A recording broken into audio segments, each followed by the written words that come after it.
En Argentine, la mort du pape François est un choc. Les églises de la capitale Buenos Aires restent en deuil. Le fragile cessez-le-feu de Pâques entre l'Ukraine et la Russie vole en éclats. Moscou a frappé Zaporijjia et Odessa, faisant un mort et une vingtaine de blessés. Le secrétaire américain à la défense dans la tourmente après un second scandale lié à la messagerie Signal. Les démocrates veulent sa tête, mais Donald Trump le défend bec et ongle.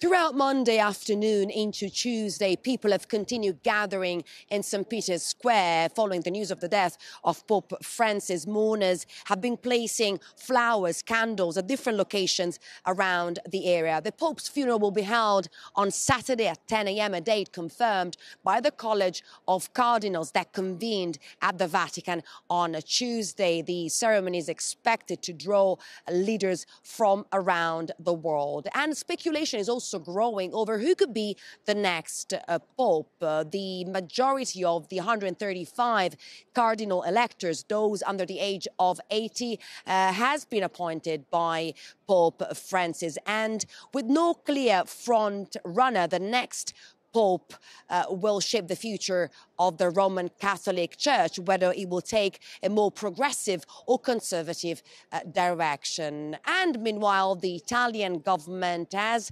declared a 5-day period of national mourning following the death of the pontiff. Giorgio Orlandi for Euronews in the Vatican. Après un deuil de 9 jours et les funérailles du pape François, l'Église catholique va convoquer le prochain conclave. Les 252 membres du Collège des cardinaux sont en chemin pour le Vatican. 137 d'entre eux se réuniront dans une quinzaine de jours pour élire le prochain chef de l'Église catholique.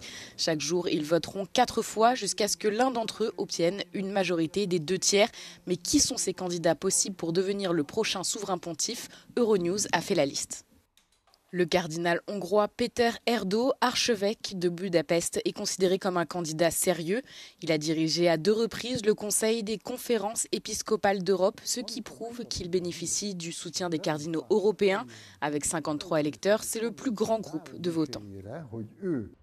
Reinhard Marx est également papable. Le cardinal allemand a fait la une des journaux lorsqu'il a proposé de démissionner de son poste d'archevêque pour expier les graves manquements de l'Église allemande en matière de traitement des abus sexuels dans l'Église. Le pape François a rejeté sa démission et lui a dit de rester, mais les conservateurs restent sceptiques à son égard.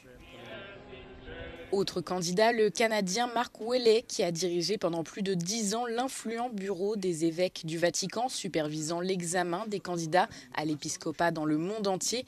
Il est considéré comme plus conservateur que le pape François. Le cardinal italien Pietro Parolin pourrait être l'image de l'expression qui, entre papes au conclave, ressort cardinal. Secrétaire d'État du pape François depuis 2015, il est largement considéré comme un candidat de premier plan. Sa place dans les hiérarchies du Vatican lui offre une assise de poids. En tant qu'ancien ambassadeur au Venezuela, Parolin connaît bien l'Église latino-américaine. Outre les considérations théologiques, la géopolitique joue également dans le choix du pape, un critère qui joue en la défaveur de Robert Prévost, né à Chicago. Un pape américain a longtemps été considéré comme improbable compte tenu de la puissance géopolitique des États-Unis, mais le cardinal pourrait briser ce tabou. Il est l'actuel préfet du dicaster du Vatican pour les évêques, chargé d'examiner les candidatures du monde entier. Sur la liste également, le Guinéen Robert Sarah, longtemps considéré comme ayant les meilleures chances de devenir le premier pape africain. Favori des conservateurs, Sarah représente un retour au style liturgique de Jean-Paul II et de Benoît XVI. Également proche du pape émérite Benoît XVI, le cardinal autrichien Christoph Schönborn a sur le papier les références intellectuelles pour séduire les conservateurs. Mais il s'est attiré les critiques au sein du Vatican pour avoir dénoncé son inaction face à des affaires d'abus sexuels mettant en cause des hauts dirigeants de l'Église. Et parmi ces candidats, c'est le Philippin Luis Tagle qui semble être le choix du pape François pour être le premier pontife asiatique. François l'a fait venir à Rome pour diriger le bureau missionnaire de l'Église au service d'une grande partie de l'Asie et de l'Afrique. Une fois le conclave commencé, l'élection du prochain dirigeant de l'Église catholique est censée durer au plus une quinzaine de jours. L'Argentine pleure le pape François. Sa mort a ému les fidèles catholiques de sa ville natale de Buenos Aires, où les églises restent en deuil. Nos deja un profundo vacío que el Papa Bergoglio, Francisco, el Papa Francisco, nos deje en el mundo. Depuis cette annonce, les hommages se multiplient au sein de la cathédrale métropolitaine de la capitale argentine. Era alguien muy lindo como persona y era nuestro Papa. El Papa Francisco prácticamente disolvió la última monarquía absolutista que había en Europa, que era la del Vaticano. Las reformas que hizo para dentro del Vaticano van a salir a la luz ahora con este cónclave, pero además van a verse durante muchos años en el futuro. Transformó la Iglesia católica en 13 años. Lorsqu'il était en charge de l'église de Buenos Aires, François se distinguait par son ascétisme. Il aimait se déplacer en transport public et se rendait fréquemment dans les quartiers les plus défavorisés de la ville, auxquels il était très dévoué. Le quartier de Flores était un lieu très apprécié par le pape. Ses habitants lui rendent également hommage. Muchos años dio mucha esperanza para la gente humilde. À l'âge de 17 ans, Jorge Mario Bergoglio, de son vrai nom, a décidé de consacrer sa vie à Dieu dans cette ville ouvrière où il a passé son enfance et son adolescence. Pendant 12 ans, les Argentins ont attendu une visite officielle du pape sur sa terre natale, mais les tensions politiques qui ont éclaté au cours des 10 dernières années entre les gouvernements de droite et les gouvernements progressistes auraient empêché le pape François de revenir en Argentine. El arzobispado de la ciudad de Buenos Aires ha comunicado estar transitando un estado de orfandad tras la muerte de Francisco y le ha pedido a sus fieles rezar en su nombre. Por su parte, el presidente argentino Javier Milei, cuyo gobierno anunció 7 días de duelo a nivel nacional, dijo en la red social X que fue un honor haber conocido en primera persona al Papa a pesar de sus pequeñas diferencias. Recordemos que en el pasado lo había llamado como el maligno en la tierra. Por su parte, la expresidenta argentina Cristina Fernández de Kirchner, practicante de la religión católica, dijo que Francisco le había dado un rostro más humano a la Iglesia Católica y señaló que desde hoy la tristeza es infinita. Mientras tanto, aquí junto a la Catedral de la Ciudad de Buenos Aires, cientos de fieles se acercan a rendir homenaje al Sumo Pontífice. Sin embargo, una pregunta sobrevuela el ambiente. ¿Por qué Francisco nunca regresó a su país de origen como líder espiritual de la Iglesia Católica? Leandro Lutzky, Ciudad de Buenos Aires, Euronews. Au moins une personne a été tuée et une vingtaine d'autres blessées après une attaque de l'armée russe sur la ville de Zaporijia dans le sud de l'Ukraine.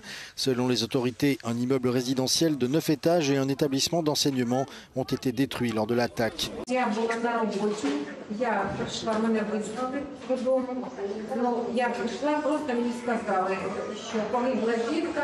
З 8-го етажа Наташа дуже чудова жінка, дуже. Іноді розмовляли там, общалися. А так гарна жінка, жалко, просто ужас. Во время взрыва я был в комнате, когда Le président ukrainien Volodymyr Zelensky avait ce lundi demandé l'arrêt des frappes sur les installations civiles. Le porte-parole du Kremlin a déclaré que la Russie était prête à examiner la proposition, mais qu'aucun pourparler n'était prévu pour l'instant et que la conclusion d'un tel accord pourrait prendre du temps. Dans la nuit, un autre bombardement à l'aide de drones a eu lieu sur Odessa. Les services des situations d'urgence ont déclaré qu'un immeuble résidentiel situé dans une zone urbaine densément peuplée a été touché lors de l'attaque. Après que le président russe Vladimir Poutine a déclaré un cessez-le-feu samedi, l'Ukraine a déclaré qu'elle était prête à rendre l'appareil, mais selon Volodymyr Zelensky, les attaques russes se sont poursuivies de plus belle.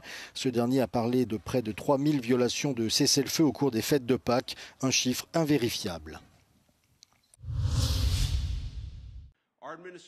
Le vice-président américain J.D. Vance et le premier ministre indien Narendra Modi ont salué les progrès accomplis dans les négociations en vue d'un accord commercial à l'issue d'une rencontre à New Delhi.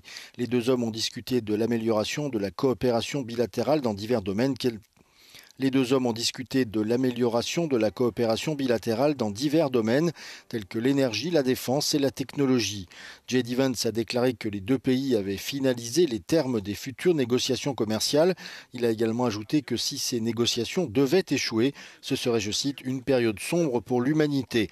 Selon les données officielles américaines, les États-Unis sont le principal partenaire commercial de l'Inde. Le commerce bilatéral entre les deux pays étant évalué à 113 milliards d'euros en 2024. L'objectif est désormais de porter ce chiffre à 436 milliards d'euros d'ici à 2030. La Maison-Blanche a défendu lundi le secrétaire à la Défense Pete Hegseth dans le cadre d'un nouveau scandale lié à la messagerie Signal. Dimanche, des rapports ont fait état d'un deuxième chat au cours duquel Pete Hegseth aurait échangé des données militaires sensibles avec des membres de sa famille. Ni la Maison-Blanche ni Pete Hegseth n'ont démenti les principales affirmations du rapport. Au contraire, le président Donald Trump a qualifié l'article de fake news et a déclaré que Hegseth faisait un excellent travail en éliminant, je cite, les brebis galeuses du Pentagone.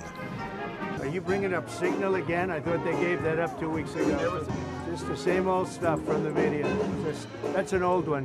Try finding something new. Pete Hegseth a de son côté attaqué les médias et les auteurs de fuites et s'est engagé à poursuivre ses réformes au sein du ministère de la Défense. What a big surprise that a few leakers get fired and suddenly a bunch of hit pieces come out from the same media that peddled the Russia hoax. Won't give back their Pulitzers. They got Pulitzers for a bunch of lies. This is what the media does. They take anonymous sources from disgruntled former employees, and then they try to slash and burn people and ruin their reputations. Not going to work with me. Le second chat contiendrait des informations sensibles, similaires à celles d'un chat précédemment révélé, impliquant des hauts fonctionnaires qui fait déjà l'objet d'une enquête. Les démocrates, menés par le sénateur Chuck Schumer, exigent que Pete Hegseth soit licencié en raison des problèmes de sécurité répétés. Cette controverse s'inscrit dans un contexte plus large de troubles au Pentagone, avec notamment le départ récent de plusieurs collaborateurs de haut niveau.